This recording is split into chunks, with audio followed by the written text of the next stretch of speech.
ಇಂದಿನ ಈ ಕಾರ್ಯಕ್ರಮ ಸಂತೋಷ ಹಾಗೂ ದುಃಖದ ಕಾರ್ಯಕ್ರಮ.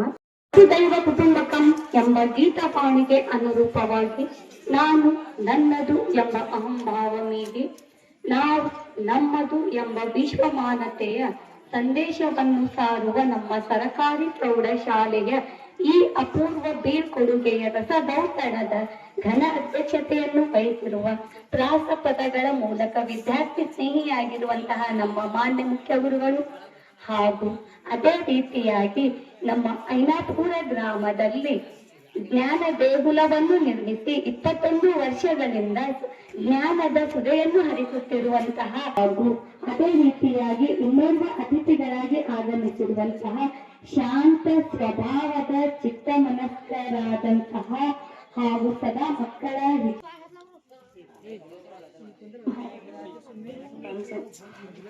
ಹಾಗೂ ನಮ್ಮ ಶಾಲೆಯ ಏಳಿಗೆಯನ್ನು ಬಯಸುವಂತಹ ನಮ್ಮ ಶಾಲೆಯ ಎಸ್ಡಿಎಂಸಿ ಅಧ್ಯಕ್ಷರ ಮೇಡಮ್ ಅವರಾದಂತಹ ಹೇಮಾವತಿ ಮೇಡಮ್ ಅವರೇ ಹಾಗೂ ನನ್ನ ಈ ಒಂದು ಸಂಸ್ಥೆಗೆ ಉಸಿರನ್ನು ಕೊಡುತ್ತಿರುವಂತಹ ನಮ್ಮ ಸಹೋದರ ಸಹೋದರಿಯ ಸಮಾನರಾದಂತಹ ನನ್ನ ಸಹೋದ್ಯೋಗಿ ಬಂಧುಗಳೇ ಹಾಗೂ ಈ ಬೀಳ್ಕೊಡುಗೆ ಸಮಾರಂಭದ ಓಪ್ಲಿಗೆ ಇನ್ನಷ್ಟು ಬಣ್ಣ ತುಂಬಲು ಬಣ್ಣ ಬಣ್ಣದ ಬಟ್ಟೆಗಳಿಂದ ಸಜ್ಜಾಗಿ ಕುಳಿತಿರುವಂತಹ ಚಿಟ್ಟೆಗಳನ್ನು ಬೀಳ್ಕೊಡುಗೆ ಎಂದರೆ 2 ವರ್ಷಗಳ ಕಾಲ ನಮ್ಮ ಶಾಲಾ ಅಂಗಳದಲ್ಲಿನ ಸವಿ ಸವಿ ನೆನಪು ಸಿಹಿ ಸಿಹಿ ಕನಸು ಹೊತ್ತು ನೀವು ನಮ್ಮ ಶಾಲೆಯಲ್ಲಿ ಪ್ರತಿ ಬಾರಿ ಮಾಡಿದ ಗೆಳೆಯ ಗೆಳತಿಯರೊಡನೆ ಮಾಡಿದ ಜಗಳಗಳು, ಆಡಿದ ಮಾತುಗಳು ಹಾಗೂ ವಿಶೇಷ ತರಗತಿಯಲ್ಲಿ ಕೇಳಿದ ಪಾಠಗಳು,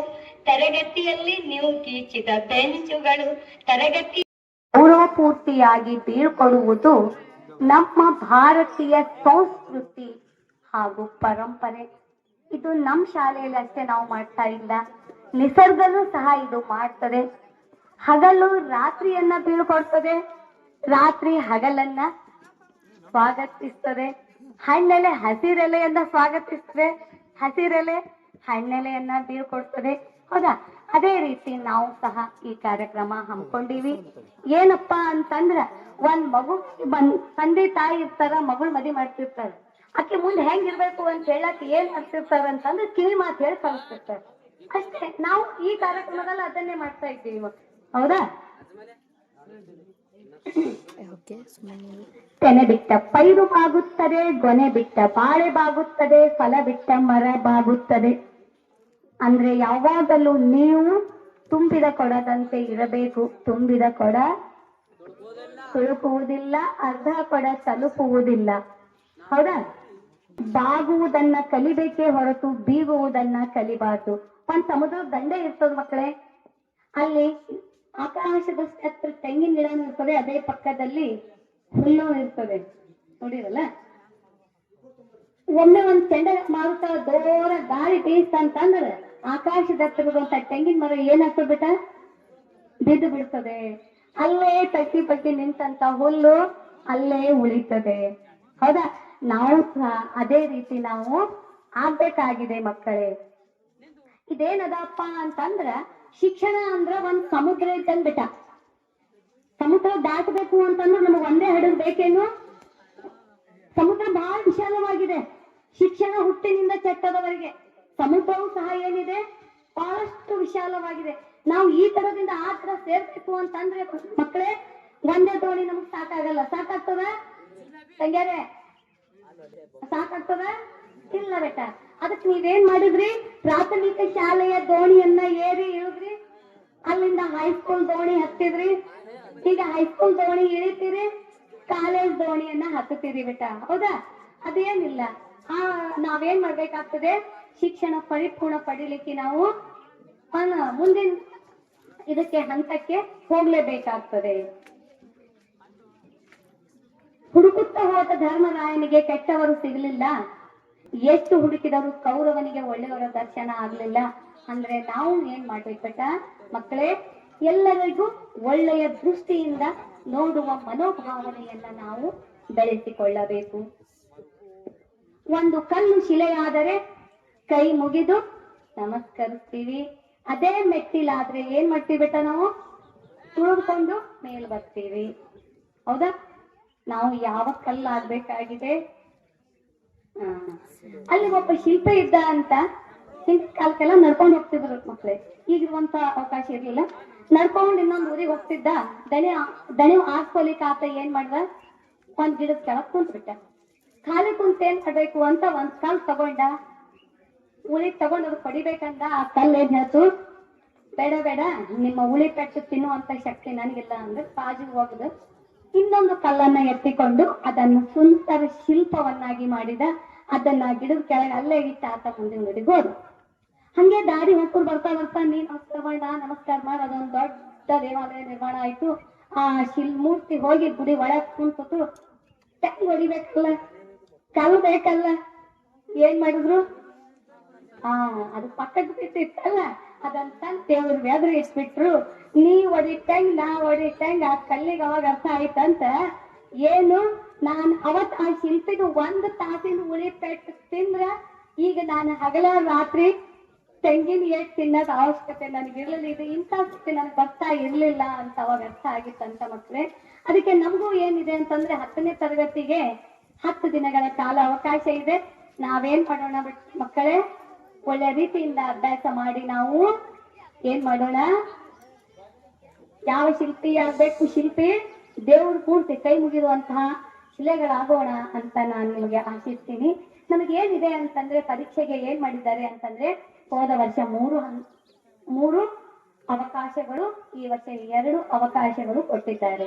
ಇಲ್ಲಿ ನಾವು ಅವಕಾಶ 2ನೇ ಅವಕಾಶಕ್ಕೆ ನಾವು ಮಕ್ಕಳೇ ಬೇಡ, 1ನೇ ಅವಕಾಶದ ಸದುಪಯೋಗವನ್ನ ತೆಗೆದುಕೊಳ್ಳುವಂತರಾಗೋಣ. ಒಂದು ಊರಿತ್ತಂತ ಕಾಣ್ತು, ಆ ಊರಾಗ ಒಂದ್ ದೊಡ್ಡ ಶ್ರೀಮಂತ ಇದ್ನಂತ ಮಕ್ಕಳೇ. ಆ ಶ್ರೀಮಂತಿದ್ದಲ್ಲಿ ಒಂದೇ ಒಂದು ಹುಡುಗಿ ಇತ್ತಂತ. ಅದೇ ಊರಾಗ ಒಂದ್ ಊರಿ ಒಳಗ ಒಂದು ಗುಡ್ಸೂಲ್ ಇತ್ತಂತ. ಆ ಗುಡ್ಸೂಲ್ ಒಳಗ ಒಬ್ಬ ಬಡ ವಿದ್ಯಾರ್ಥಿ ಇತ್ತಂತ. ಹೆಂಗೋ ಇಬ್ಬರಿಗೆ ಫ್ರೆಂಡ್ಶಿಪ್ ಆಯ್ತು. ಈಗ ಶ್ರೀಮಂತನಿಗೆ ಚಿಂತೆ ಬಿತ್ತು, ನನ್ನ ಮಗಳಿಗೆ ನಾನು ಮದುವೆ ಮಾಡ್ಕೊಡ್ತೀನಿ, ಆದ್ರೆ ಇವನ ಹತ್ತಿರ ಆ ಒಂದು ಸಾಮರ್ಥ್ಯ ಇದೆ ಇಲ್ಲ ನೋಡೋಣ ಅಂತ ಅವನಿಗೆ ಏನಂದ್ರಂತ, ಏನಿಲ್ಲಪ್ಪ ನಿನಗ್ ನನ್ನ ಮಗಳಿಗೆ ನಾ ಮದುವೆ ಮಾಡ್ತೀನಿ, ಅದಕ್ಕಿಂತ ಮುಂಚೆ ಒಂದೇ ಒಂದ್ ಸಣ್ಣ ಪರೀಕ್ಷೆ, ಏನಿಲ್ಲ, ನಾಳೆ ನಮ್ ದನದ ಕೊಟ್ಟಿಗೆ ಹತ್ರ ನಿಂತ್ಕೋಬೇಕು. ನಾನು 3 ಅವಕಾಶದ ಬಗ್ಗೆ ಹೇಳ್ತಾ ಇದ್ದೀನಿ. ನಾನು ಒಂದು ಎತ್ತನ ಹೊರಗೆ ಓಡಿಸ್ತೀನಿ, ನೀನ್ ಅದ್ರ ಬಾಲ ಹಿಡಿದ್ರೆ ಸಾಕು, ನಿನ್ ಮಗಳಿಗೆ ನಾನು ಮದುವೆ ಮಾಡ್ಕೊಡ್ತೀನಿ. ಈಗ ಇವ್ನ ತಲೆ ಒಳಗೆ ಏನ್ ಕುಂತವ, ಅವಕಾಶ ಎಷ್ಟವ? 3 ಹೋಗಿ ಬಿಡು, 3 ಅವಕಾಶ ಅದ. ಹೋಗಿ ಆತ ಕೊಟ್ಟಿಗೆ ಅಂತ ಆಕಳು ಬಂತು, ಇದು ಎತ್ತು ಬಂತು, ಸೀದಾ ಹೋಯ್ತು, ಆತ ಹಿಡಿಲಿಲ್ಲ. ಯಾಕಂದ್ರೆ ಅವ್ನ ತಲೆ ಒಳಗೆ ಏನ್ ಕುಂತಿತ್ತು, 3 ಅವಕಾಶ ಅದ. 2ನೇದಕ್ಕೆ ಹಿಡಿಬೇಕಂತಂದ, ಅದು ಇಷ್ಟು ಫಾಸ್ಟ್ ಬಂತು, ಹೋಗೇ ಬಿಡ್ತು, ಸಾರ್ ಅಂತ ದಾಟೆ ಬಿಡ್ತು. 3ನೇದ್ ಬಂತು, ಅದಕ್ಕೆ ಬಾಲ ಇರ್ಲಿಲ್ಲ. ಏನಿತ್ತು ಕಂಡೀಷನ್, ಬಾಲ ಹಿಡಿಬೇಕು. ಅಂತ ಅವಕಾಶ ನಾವು ಮಾಡ್ಕೊಳ್ಳೋದು ಬ್ಯಾಡಲ್ಲ. ನಾವು ಮೊದಲನೇ ಅವಕಾಶವನ್ನೇ ಆಯ್ಕೆ ಮಾಡಿಕೊಂಡು ಮೊದಲನೇ ಅವಕಾಶದಲ್ಲಿಯೇ ನಾವು ಅದರ ಸದುಪಯೋಗ ಪಡೆಯುವಂತವರಾಗೋಣ ಮಕ್ಕಳೇ. ಈಗಿನ ತನಕ ನೀವು ಹುಡುಗಾಟದಲ್ಲಿದ್ರಿ, ಎಲ್ರಿಗೂ ಒಂದೇ ದಾರಿ ಇತ್ತು. ಹುಡುಗಾಟ ಮುಗೀತು, ಹುಡುಕಾಟ ಆರಂಭವಾಯ್ತು. ಹೆಂಗ್ ಹುಡುಕಾಟ ಮಾಡ್ಬೇಕು? ಹುಮ್ನಾಬಾದ್ ಮಾಡ್ಬೇಕು, ಬೀದರ್ ಮಾಡ್ಬೇಕು, ಸೈನ್ಸ್ ಮಾಡ್ಬೇಕು, ಆರ್ಟ್ಸ್ ಮಾಡ್ಬೇಕು, ಈ ರೀತಿ ಹುಡುಗಾಟ. ಈ ಒಂದು ಹುಡುಕಾಟದಲ್ಲಿ ನಾವು ನಮ್ಮ ಸ್ನೇಹಿತರ ಮೂಗಿಗಿಂತ ಮೂಗುತಿ ಭಾವ ಎನ್ನುವಂತೆ ನಮ್ಮ ಸಾಮರ್ಥ್ಯವನ್ನ ಮೀರುವಂತಹ ಏನಿದೆ ಕೋರ್ಸ್ ಅನ್ನ ತಗೊಳ್ಳೋದ್ ಬೇಡ. ನಮ್ಮ ಸಾಮರ್ಥ್ಯಕ್ಕೆ ಯಾವ್ದು ನೀಗ್ತದೆ ಅದನ್ನೇ ತೆಗೆದುಕೊಂಡು ನಾವು ಅಭ್ಯಾಸ ಮಾಡುವಂತವರಾಗೋಣ ಮಕ್ಕಳೇ. Wealth is loss, nothing is loss. Health is loss, something is loss. Character is loss, everything is loss. ಮಕ್ಕಳೇ, ನಾವೆಲ್ಲರೂ ಶ್ರೀಮಂತವಾಗಬೇಕಾಗಿದೆ ಮಕ್ಕಳೇ. ಎದರಿಂದ? ಹಣದಿಂದಲ್ಲ, ಉತ್ತಮ ಗುಣದಿಂದ, ಉತ್ತಮ ನಡತೆಯಿಂದ, ಉತ್ತಮ ಚಾರಿತ್ರ್ಯದಿಂದ ನಾವೆಲ್ಲ ಶ್ರೀಮಂತ ಆಗ್ಬೇಕಾಗಿದೆ ಮಕ್ಕಳೇ. ಹೌದಾ? ಮತ್ತೆ ಏನಿದೆ ಅಂತಂದ್ರೆ ಇಲ್ಲಿ ಪರೀಕ್ಷೆ ಒಂದು ಹಬ್ಬ. ಈಗ ನಮಗೆ ನಾವು ಇವತ್ತು ರೆಡಿ ಆಗ್ಬೇಕು ಅಂದ್ರೆ ನಾವು ಕನಿಷ್ಠ 4-5 ದಿನದ ಪ್ಲಾನ್ ಮಾಡ್ಕೊಂಡಿವಲ್ಲ, ಪರೀಕ್ಷೆಗೂ ಅಷ್ಟೇ.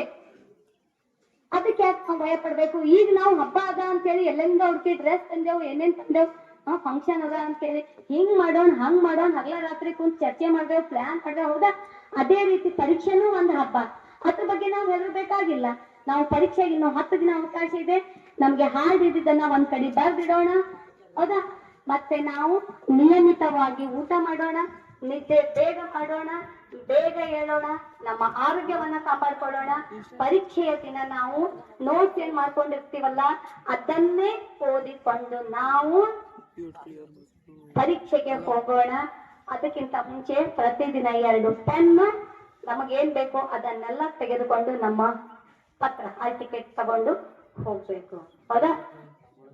ಇನ್ನು ಒಂದಿಲ್ಲಿ ಏನಿದೆ ಅಂತಂದ್ರೆ ಯಾವಾಗ ಗಾಳಿ ಬೀಸ್ತದೆ ಅಲ್ಲಿ ಏನಾಗ್ತದೆ, ಗಾಳಿಪಟನು ಹಾರ್ತದೆ, ಕಾಗದನು ಹಾರ್ತದೆ.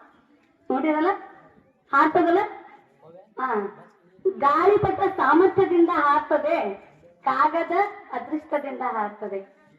ಸ್ವಲ್ಪ ಹೊತ್ತಿಗೆ ಗಾಳಿಪಟ ಕೆಳಗೆ ಬೀಳ್ತದೋ ಕಾಗದ ಕೆಳಗೆ ಬೀಳ್ತದೋ, ಕಾಗದ ಬೀಳ್ತದೋ ಗಾಳಿಪಟ ಬೀಳ್ತದೋ, ಕಾಗದ ಬೀಳ್ತದೆ. ಯಾಕೆ ಹೇಳ್ರಿ? ಅದು ಅದೃಷ್ಟದಿಂದ ಹಾರ್ತಾ ಇತ್ತು, ಸಾಮರ್ಥ್ಯದಿಂದ ಇಲ್ಲ ಹೌದಾ. ಅದೇ ರೀತಿ ನೀವು ಗಾಳಿಪಟ ಆಗ್ಬೇಕಾಗಿದೆ. 98% ನೀವು ಹಾರ್ಡ್ ವರ್ಕ್ ಮಾಡ್ಬೇಕಾಗಿದೆ. 2% ನೀವು ಅದೃಷ್ಟವನ್ನ ನಂಬಬೇಕಾಗಿದೆ. ಸತತವಾಗಿ ನೀವು ಪ್ರಯತ್ನ ಮಾಡ್ಬೇಕಾಗಿದೆ ಮಕ್ಕಳೇ. ಇಲ್ಲಿ ಏನಿದೆ ಅಂತಂದ್ರೆ ಭಾರತ ಪ್ರಾಚೀನ ಕಾಲದಿಂದಲೂ ವಿಶ್ವ ಗುರುವಿನ ಸ್ಥಾನದಲ್ಲಿತ್ತು. ಪ್ರಾಚೀನ ಕಾಲದಲ್ಲಿ ನಮ್ಮ ಜ್ಞಾನದ ಸೋರಿಕೆಯಾಗಿತ್ತು. ಬ್ರಿಟಿಷರು ಭಾರತಕ್ಕೆ ಬಂದಾಗ ನಮ್ಮ ದೇಶದ ಸಂಪತ್ತಿನ ಸೋರಿಕೆಯಾಗಿತ್ತು. ಈಗ ಪುನಃ ನಮ್ಮ ಜ್ಞಾನದ ಸೋರಿಕೆ ಆಗ್ತಾ ಇದೆ ಮಕ್ಕಳೇ. ನಾವು ಒಳ್ಳೆಯ ರೀತಿಯಿಂದ ಶಿಕ್ಷಣ ಪಡೆದು ಒಂದು ಒಳ್ಳೆಯ ಇಂಜಿನಿಯರ್ ಡಾಕ್ಟರ್ ಆಗಿ ಹೊರದೇಶಕ್ಕೆ ಹಾರಿ ಹೋಗದೆ ನಮ್ಮ ಭಾರತ ದೇಶಕ್ಕೆ, ನಮ್ಮ ಭಾರತ ಮಾತೆಗೆ ಸೇವೆಯನ್ನ ಕೊಡುವಂತವರಾಗೋಣ. ನಮ್ಮ ಭಾರತವನ್ನ ಮತ್ತೊಮ್ಮೆ ವಿಶ್ವ ಗುರುವಿನ ಸ್ಥಾನದಲ್ಲಿ ನಿಲ್ಲಿಸುವಂತಹ ಕರ್ತವ್ಯವನ್ನ ಮಾಡುವಂತವರಾಗೋಣ ಮಕ್ಕಳೇ. ಈಗ ನಿಮ್ಗೆ ನೀವು ಬದುಕಿನ ತುಂಬಾ ಬಣ್ಣ ಬಣ್ಣದ ಕನಸುಗಳು ತುಂಬಿರಲಿ. ಆ ಕನಸುಗಳು ನನಸಾಗಲು ಆ ದೇವರ ಆಶೀರ್ವಾದ ಸದಾ ನಿಮ್ಮ ಮೇಲಿರಲಿ. ನಾನೀಗ ನನ್ನ ಅಧ್ಯಾಯ 2ನೇ ಅಧ್ಯಾಯಕ್ಕೆ ಬರ್ತೇನೆ. Eco club. ಈಗ ಬೇಸಿಗೆ ಇದೆ ಮಕ್ಕಳೇ, ನಾವೆಲ್ಲ ಏನ್ ಮಾಡ್ತೀವಿ, ಬಿಸಿಲು ಅದ ಅಂತ ಹೇಳಿ ಗಿಡ ಹುಡುಕಕ್ಕೆ ಆರಂಭ ಮಾಡ್ತೀವಿ. ಹುಡುಕ್ತಿವಿ ಅಲ್ಲದ ಗಿಡ ಇಲ್ಲದ ಗಿಡ ಅಂತ ಹೇಳಿ. ಆದ್ರೆ ಅದೇ ಮಳೆಗಾಲದಲ್ಲಿ ಒಂದ್ ಗಿಡ ಹಚ್ತೀವ ನಾವು? ಇಲ್ಲ. ದೈವ ಸಾಕ್ಷಾತ್ಕಾರಕ್ಕೆ ನಾವು ಲಕ್ಷ ದೀಪೋತ್ಸವ ಮಾಡ್ತೀವ? ಮತ್ತೆ ಪ್ರಕೃತಿ ಸಾಕ್ಷಾತ್ಕಾರಕ್ಕೆ ನಾವು ಲಕ್ಷ ವೃಕ್ಷೋತ್ಸವ ಮಾಡಕ್ಕಾಗಲ್ಲ. ನಮ್ಗೆ ಮಾಡ್ಬೋದಲ್ಲ? ನಾವು ಮಾಡ್ಬೇಕು ಹೌದಾ. ಮತ್ತೆ ನಾವು ಹಬ್ಬ ಬಂದಾಗ ರಕ್ಷಾ ಬಂಧನ ಮಾಡ್ತೀವಿ. ಯಾಕೆ ಹೇಳ್ರಿ? ರಕ್ಷಾ ಬಂಧನ ಅಣ್ಣ ತಮ್ಮದೇವರು ನಮ್ಗೆ ಏನಿರ್ಲಿ ಬೆನ್ನುಲುಬಾಗಿ ನಮ್ಮ ರಕ್ಷಣೆಗೆ ಇರ್ಲಿ ಅಂತೀವಿ. ಅದೇ ರೀತಿ ನಾವು ವೃಕ್ಷ ಬಂಧನ ಮಾಡ್ಬೋದಲ್ಲ? ವೃಕ್ಷ ಬಂಧನ ಅಂದ್ರೆ ಏನ್ ಮಕ್ಕಳೇ? ಎಲ್ಲೇ ಆದ್ರೂ ನಾವು ಬರ್ತಾ ಇದ್ರೆ ಆದಿ ಒಳಗೆ ಅಲ್ಲೇ ಇಲ್ಲಿ ಗಿಡ ಮುರಿದಿರುತ್ತಂದ್ರೆ ಅದನ್ನ ಏನ್ ಮಾಡ್ಬೇಕಾಗಿದೆ ಬೇಟ? ಅದನ್ನ ಕಡಿಮೆ ಮಾಡ್ಬೇಕಾಗಿದೆ. ಅದಕ್ಕೊಂದು ಸಪೋರ್ಟ್ ಕೊಡ್ಬೇಕಾಗಿದೆ. ಎಲ್ಲರ ಇತ್ತಲ್ಲಿ ಆ ಒಂದು ಗಿಡಕ್ಕೆ ನಾವು ರಕ್ಷಣೆಗಾಗಿ ಬೇಲಿ ಹಾಕ್ಬೇಕಾಗಿದೆ. ಅದೆಲ್ಲ ಮಾಡಿದ್ರೆ ಏನಿರ್ತದೆ ನಮ್ಗೆ? ಈಗ ನೀವೆಲ್ಲ ಮಾಡ್ತಾ